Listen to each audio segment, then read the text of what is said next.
India ఉద్యమం ఊపందుకుంటున్న రోజులవి.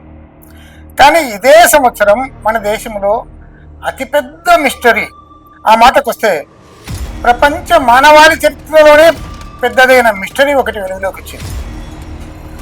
British India సర్వీస్లో ఉన్న ఫారెస్ట్ అధికారి హెచ్కే మద్వాల్ నందాదేవి గేమ్ రిజర్వ్కు ఇన్ఛార్జి.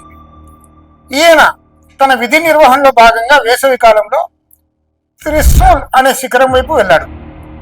అక్కడ ఒక ఎండిపోయిన సరస్సు ఉంది. మిగతా కాలంలో ఆ సరస్సు మంచుతో కప్పబడి ఉంటుంది. ఎండాకాలం కాబట్టి మంచు లేకపోవడంతో దాన్ని దాటే ప్రయత్నం చేశాడు. అడుగు పెడుతూనే ఆయన ఒక్కసారిగా షాక్ తిన్నాడు. ఆయనతో పాటు మొత్తం అటవీ సిబ్బంది గజగజ వణికిపోయారు. అక్కడి చలి వల్ల కాదు వాళ్ళు వణికింది. మరి ఎందువల్ల వణికారు? అక్కడ వాళ్ళు ఏం చూశారు? ఆ సరస్సు ఎందుకు అంతలా వీరిని భయపెట్టింది?